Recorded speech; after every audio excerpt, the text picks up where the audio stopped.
2025年3月23日，李嘉誠售賣巴拿馬運河業務交易，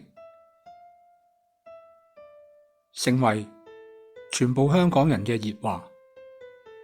大家都好想知道最終結果係點樣。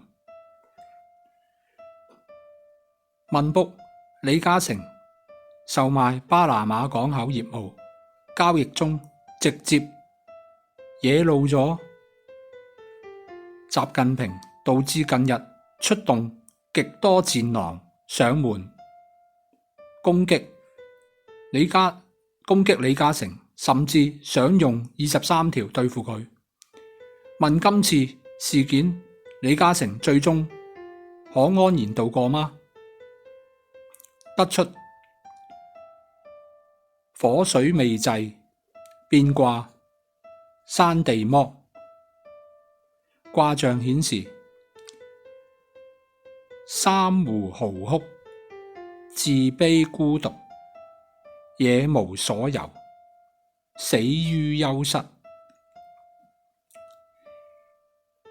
意思係三隻狐狸喺度嚎哭哭泣，自己嘅悲嘆，孤單無依，荒野之中無路可走，死於小山丘嘅洞穴之中。按卦象，以下係我個人嘅推斷。今次事件相信冇人會估到，最終嘅結局係會發展到如此地步。大家一直以來都覺得每件事都係理所當然，但對住中共，對住習近平，完全行唔通啊！都係嗰一句食神裏邊周星馳嘅一句對白，俾你估得到啊！佢就唔係賤人啦。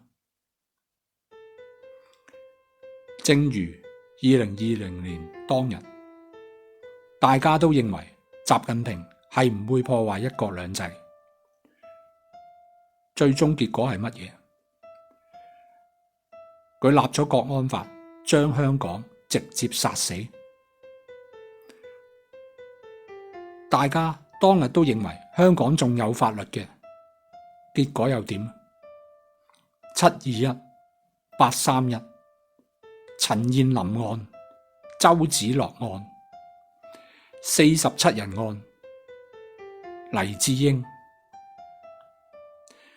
案，習近平可以拉咗佢去坐監，同將黎智英嘅上市公司壹傳媒直接抄家都冇問題。習近平當正自己係皇帝，佢認為普天之下莫非黃土，佢想要乜嘢就一定要得到。今次亦不例外。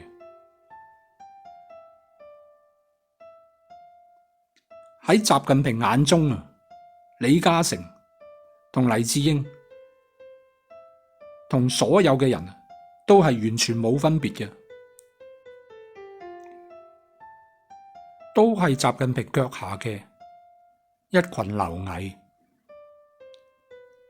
但係喺李嘉誠眼中，佢嘅兒孫同埋家人全部都係佢嘅至愛嘅親人。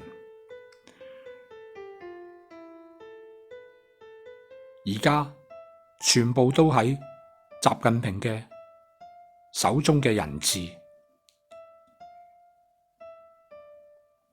李嘉誠全家人嘅生死都存在習近平一念之間，所以李嘉誠別無選擇，只有終止售賣巴拿馬港口業務嘅交易。